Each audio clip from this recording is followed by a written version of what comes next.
Hi, everyone. My name is Erin Wiley. I am a senior survey statistician at WestNet here in Rockville, Maryland, and I'm glad to be here. Harold, do you want to go next? Sure. Hi, everyone. I'm Harold. I'm a mathematical statistician for the U.S. Bureau of Labor Statistics, and it's my pleasure to be here with you all. Hello, I'm Charlotte Wickham, and I'm an assistant professor at Oregon State University for 50% of my time, and the other half of my time I do some training, mostly about R, and some consulting as well. It's great to be here. Great, thank you.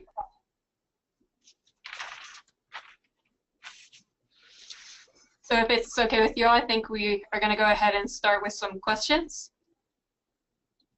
All right, so our first question is, how did you decide to become a statistician, and how did you select where to work, such as in government versus industry versus academia?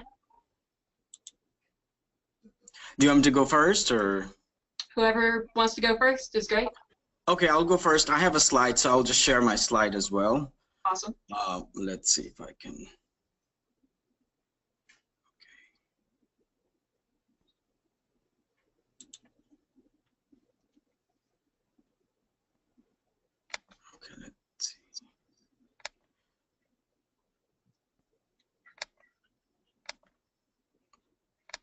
I'm trying to figure out how to share the slides here. Sally, do you know which side is the sharing slides, or? No. No? Okay. Let's see.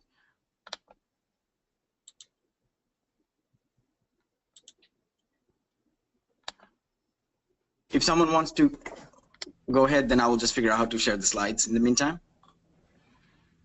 Sure, I can jump in if that's okay. So in terms of the first part, how did I decide to get into statistics? I think for me it was somewhat accidental. I went to college knowing I loved math, and I started in math and physics, and it quickly became very abstract. But I'd taken one stat class, and I sort of loved the way that it was quantitative and there was computing, but at the same time it was super applied, that it was always sort of data. Data was always grounded in a real question of interest. So I quickly sort of switched majors and discovered that was a great choice, and I guess stayed in statistics ever since. The choice between industry and academia, I think was a hard one for me. I think I ended up in academia pretty much because the job applications for academia have to be in so much earlier than for industry, and I think I've always sort of struggled with that choice, I think, and I think it's taken me a little while to get my ideal mix of what happens in academia and what happens in industry, and I was lucky to sort of be able to manage that and get a half-time position in academia, and the other half of my time I can kind of dabble in the industry side of things.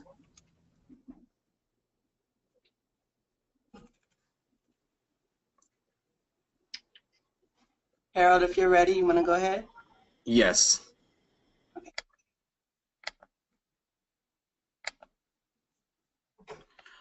Okay, hi everyone. Can you still see my slides and hear me? Okay, well, so for me it was kind of interesting. So obviously I enjoyed working with quantitative sciences, and one of the turning points for me was I did undergraduate research in computational neuroscience and astrophysics, and one thing I realized is to be a successful researcher in any discipline, the question is, are you knowledgeable in your field? I'm sorry, let's see, okay, yes. Are you knowledgeable in statistical methods? So that's the principal question, and if you're knowledgeable and you can implement, that really makes you a good researcher. So that was kind of main turning point that I was, kind of motivated to learn more about statistics. So I majored in physics and math. The question is, what can you do with it? Well, you can do many things with it, of course. I chose to look at other factors, essentially. So first, I looked at the best jobs ranking. So USA News and World Report and CNN Money, they're pretty good. BLS Occupational Outlook is pretty good as well. So when you look at job ranking, they're based on overall happiness, working condition, salary, and compensation. Now remember, it's important that you make a wise investment, that you are happy with the profession that you invest your time and effort. So compared to many other professions, statistics is less saturated field like engineering, so it's high demand but less and controlled production of statisticians. Plus, you get to work in many different disciplines like biology, environmental sciences, economics, social sciences, education. So you're never bored. That means you can transfer your skills. Also, when I was looking through it, at that time, Google's chief economist mentioned that one of the sexy jobs for the next 10 years is statisticians. So obviously I looked into all of these, although my undergraduate major was in physics. So when I ultimately in 2010 and 11, I was looking through different graduate degree programs while I was a full-time certified teacher in New York City public school. So I wanted to get a graduate program that focused more on skills acquisition. So they promised that they would teach programming in R and SAS. It was more geared towards applied data analysis and modeling techniques, more like implementation. Also, the result interpretation and present conclusion in a short write-up, that was important, those skills. Also, I wanted actually a short intensive degree that I can finish quickly, like 11 months or a year, with less investment of tuition money. Oh, and I wanted a model that's total immersion learning model, where you study continuously without break until you finish the whole entire module of skills. So when I was looking through it, Colorado State came up with a new design. It's called Master of Applied Statistics. I'm like, okay, that's something I would like to have. So I got into that program and I graduated in 2013. Before graduation, I was, applying for jobs. So I was really determined to work for federal government. And they have two series that are pretty popular, Mathematical Statistician series and Statistician. So I was applying to those jobs. So in a nutshell, let me just summarize what it means. So essentially, it's a process of optimizing life, career, salary, and happiness. If you love working with science and math, if you have a passion, then that's something for you. If you want to be happy in a profession, this is a good profession, people are happy. If you want a good salary, good working condition for work compared to many other ones, that's also the case. And if you want a mobility to move into other disciplines while you keep your statistical skills, which is transferable skill, so you're optimizing with all these factors. So that's kind of actually motivated me to learn these skills more in depth. Now, what do I currently do? Is that the question now, or that will be the next question? Sally?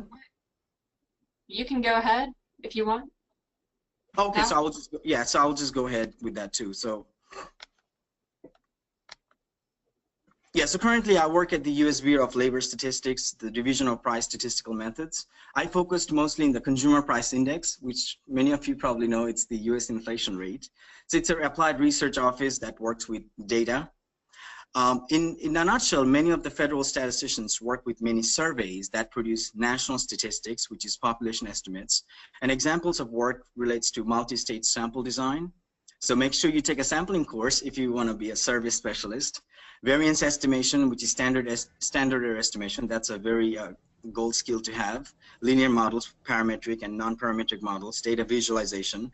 And most important is programming in R and SAS, because they want you to see you can implement a work into a production work. Currently, many surveys are looking to incorporate also machine learning techniques and alternative data. So that's what I essentially do, all of this work. But I started as a statistician and presidential management fellow at the U.S. Department of Education, and they offered me the job before. Then I moved to Bureau of Labor Statistics for a promotional position. So I guess that kind of summarizes in a nutshell how I became a statistician and what I do. I hope you enjoyed it. Thank you. So I'll piggyback a little bit off of Charlotte's story. Mine was definitely more accidental. I definitely, growing up, I loved math. It was the only subject that I think I both liked and was good at. So by the time I got to college, it was kind of like, oh, no brainer, I'm going to major in math. And then it was, okay, but what do I do with it? I think the college I went to, there were only 4 of us that were math majors, and everybody else wanted to teach. And I kind of learned early on that that's not really part of my skill set. So I was stuck trying to, kind of figure out what happens next. And my junior year, as part of my scholarship program, I had a mentor who was a statistician. And I worked with her and on some of her research, and I really enjoyed the very real life, hands-on, like this is something that actually impacts my daily life type of results that we got, and I was really interested in it. And so when I graduated, I decided to pursue statistics and went into grad school at University of Pittsburgh and entered their Master in Applied Statistics program as well.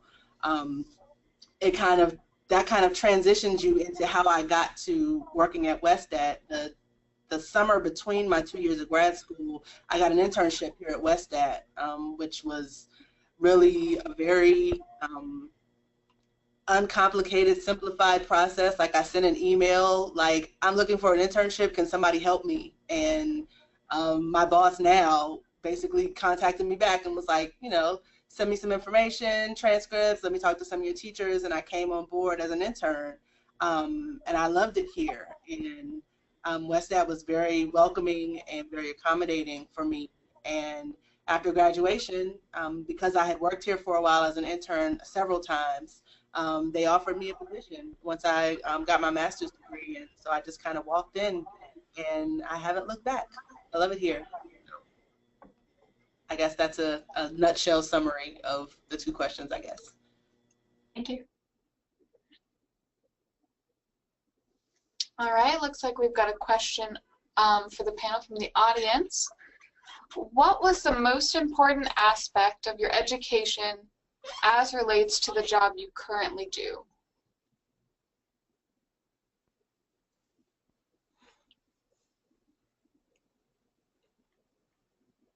Would anybody like to start?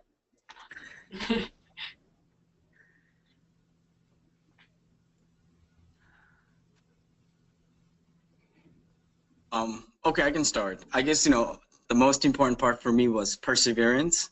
That means if you do something or if you start to do something, can you finish it?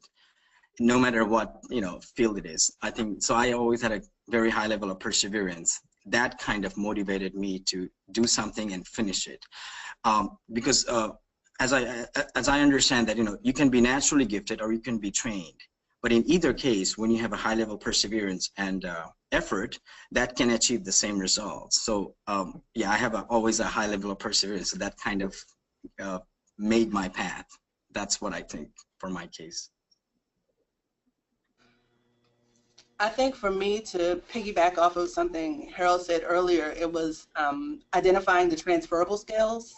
When I came to WestStat, I actually didn't have any survey background, except for, we had a consulting department at Pitt, so I had done a little bit of survey work there, but I didn't really have training in survey statistics. And so a lot of what I've learned here, but I was able to draw from the things that I learned as part of my applied stat background and just identify the things that I had a foundation in and then figure out how to merge them with the new skills that I was learning. And since I've been here, as my survey skills have developed, being able to transfer those things from project to project and discipline to discipline has been really important as well. Yeah, I think to echo both Aaron and Harold, that like the most important thing in my education was being put in situations where I don't quite know how to proceed. Like I have a little bit of knowledge that might help you, but it's not quite enough to get there. And that process of figuring things out on your own, like banging your head against the wall for a little while, knowing how to ask for help, and sort of building the confidence that you can learn new things, that you can teach yourself new things. I think that's crucial, sort of from being an applied statistician perspective, but also from the teaching perspective. I think that experience of learning on your own helps you sort of think about how you would teach other people concepts as well. Thank you. So we have another question from the audience, and it is, what has been the most challenging thing you have faced while pursuing your careers?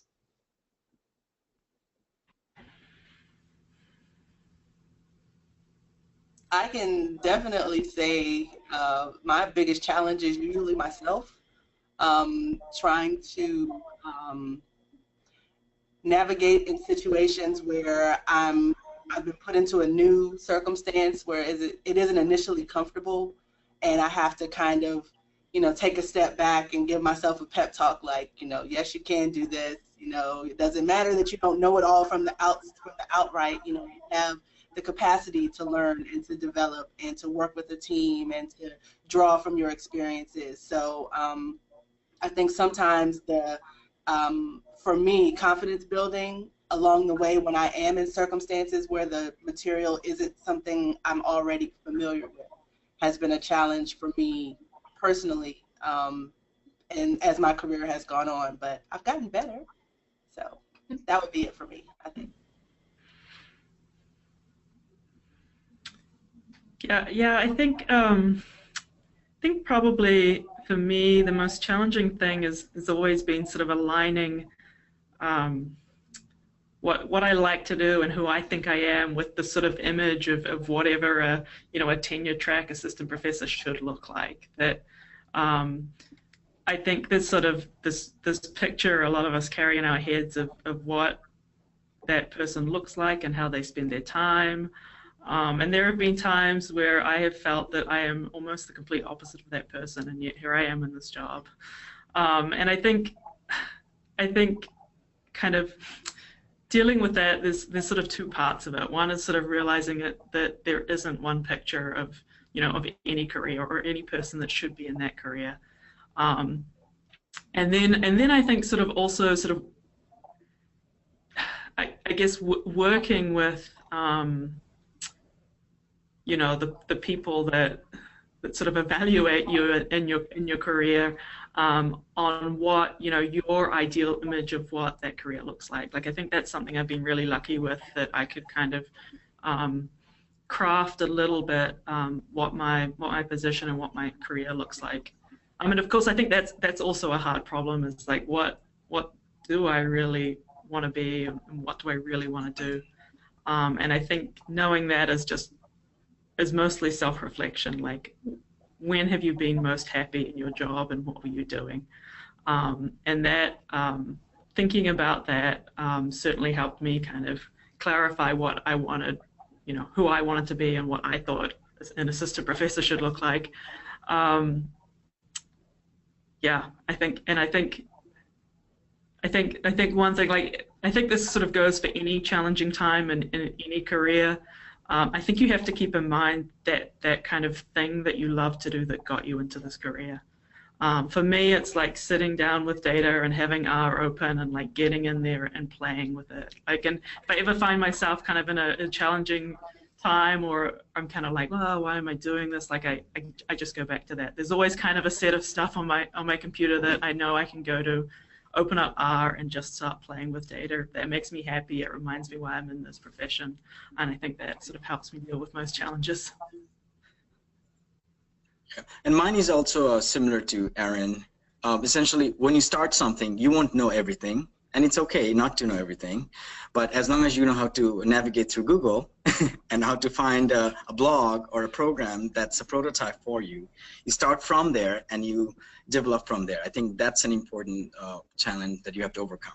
Meaning, it is okay that you will get a lot of projects that you don't have no clue, but at the end of the project, you will see you finished it because you know how to navigate through Google or ask the person or figure out like little things. So yes, it's similar situation. So don't be afraid if you're put into a situation where you don't know a project or a skill, but then you're worried about it. All I have to say is that Google is your friend. All right. Well, thank you. I have another question from the audience.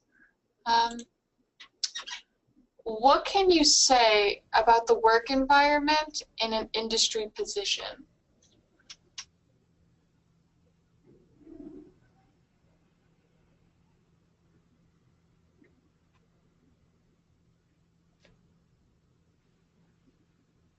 I keep waiting for somebody else to go first. I don't want to be the rambler.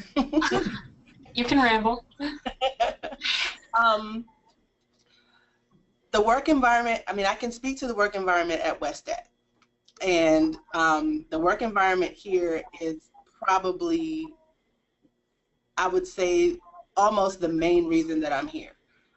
It's very supportive, and it's very, I would say, widely varied. I think there are, even in circumstances where you're working on the same project for a really long period of time, often there are facets of the project that you can skip around from one to another. So it's not like you're doing the exact same work all the time.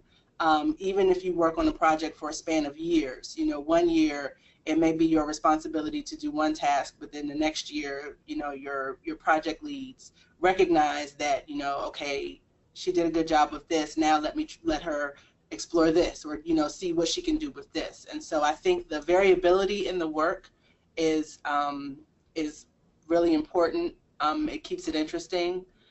I think the flexibility of work schedule, when you have that, is key. Being able to work remotely is key, especially, you know, if you have family or a long commute and things like that. I think there are a lot of ways that I feel like as companies grow, they try to find ways to accommodate their workforce more, because I think people understand that a happy workforce is a productive workforce. So I really believe that companies and industry are definitely trying to find more ways to be create that kind of environment for their employees so that they can get the best work out of them.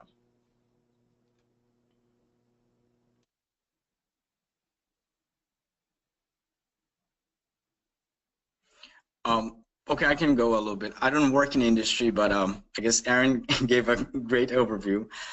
But my guess would be, or suggestion would be, it's a trade-off. So that means you have to know what are the things that's negotiable for you, and what do you get in return. So you just have to be a good negotiator in that case to make a good trade-off. That, okay, you know what, if they give you good salary, then what do they expect from you? And maybe, you know, you are in a position that you don't care about the hours, then it's great, you can work longer hours. But if you have a family, then you need that type of trade-off where you have family or kids. So the ultimate, again, as a statistician, I would recommend make a good trade-off in negotiating the deals. What do you get, and what's the return in that whole environment deal?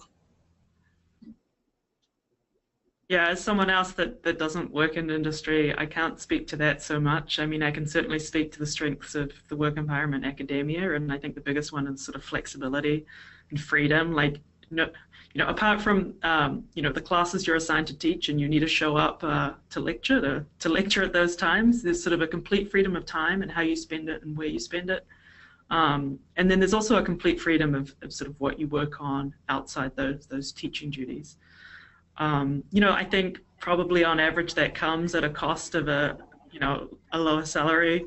And certainly it's a lot less flexible in terms of geography. I think academic jobs, you apply to the ones that happen to be open. There's a much less flexibility in saying, oh, I really want to live in this particular town or something like that. And I think it is really, really important, as Harold says, to think of this as sort of a negotiation, that to get sort of the ideal aspect in one part of a job, you may have to compromise on another, and it's sort of really important to know what those things you're willing to compromise are on for you.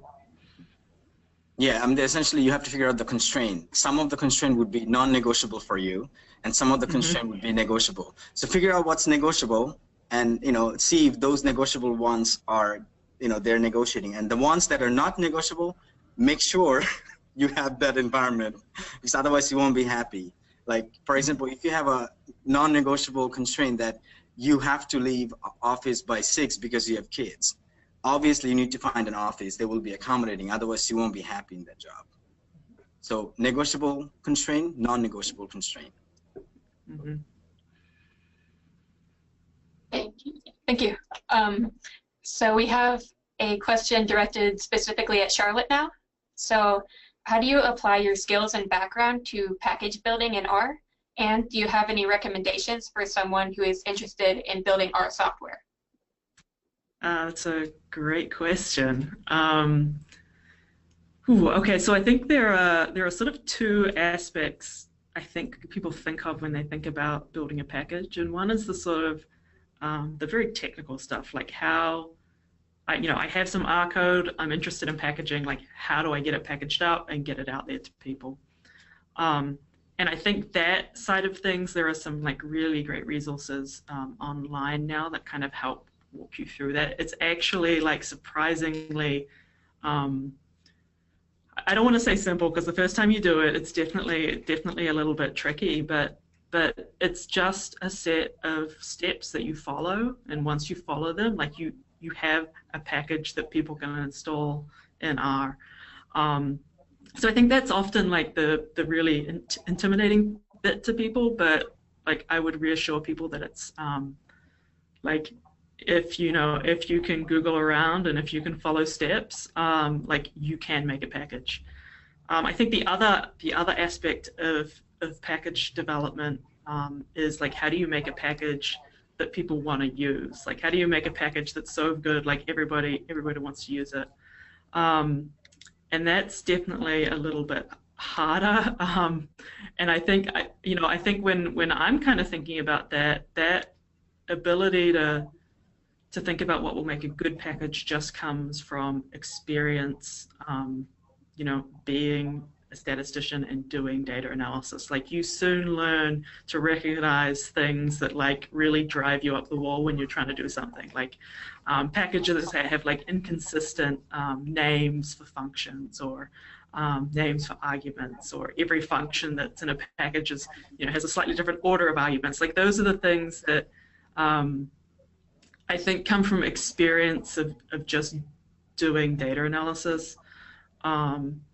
And that you kind of build, as you build experience doing data analysis, you build experience like how to make things easy to use. And I think that's what makes the really great packages great, is that they're easy to use and that they're easy to learn. Thank you for that. We only have a couple minutes left, but I think we have time for another question or two. So, question from the audience. The applicability of statistics to a variety of disciplines is a draw for many people. What are some of your favorite disciplines to collaborate with? I'll go first. I think that's like a great question. I think for me there are kind of two aspects to that. I think sometimes the area that gets me most excited is when it's something that's very relevant to me sort of personally. Like, I can always get excited about analyzing like my Fitbit data, or I also like spend probably far too much time like analyzing my students' performance in classes, just so I can learn more about my teaching and making it easier for them. So I think there's sort of like that side of things. I just love it when I can find data that's really relevant to something I'm sort of personally interested in. Sort of here at OSU, we have some really strong sort of natural resource departments. So I also like sort of collaborating with people that are measuring things out in the environment. So environmental statistics type things. Okay, I'll go next. So for me, discipline is not as much as an important constraint as working condition and having a good boss. So those are the more important. So having a good boss and a good working condition, I can switch my discipline from price statistics to social sciences statistics or education statistics. So that is something for me negotiable. I feel like once you know the statistical methods, you can pretty much move around very well. All you have to do is that you apply your technique in the context of social sciences surveys or some kind of other estimation. So that's my experience. So it's negotiable. For me, in the survey world, there's kind of two pieces to it. I think we work with different disciplines as far as the subject matter of whatever survey it is. So we have health surveys, education surveys, financial surveys, all those types of things. And I work most frequently with education surveys, which is incredibly interesting for me, not just because I have children, but just because there's just so much tied up into that, including psychology and finances and other things. So I feel like every discipline is multidisciplined in itself. But also in the survey world, you get to work with other aspects of survey work, so like data collection specialists and operations specialists and those types of things, which are also really interesting and requires a thought process that would be completely left field for me, that I would never even consider. And it's really interesting to talk to people with specialties in those disciplines, because just the way that their mind works is completely different from the way my mind works. And so I think working with different disciplines in itself is interesting and enjoyable, whatever the discipline may be. But most of mine is with education, and I really enjoy that. Thank you. So I think we're just about out of time for questions now, but we do have another prize to announce. So we have some more t-shirt winners here. We've got Nicole Pereira, Blake Hansen, and Rosa Garza. So congratulations.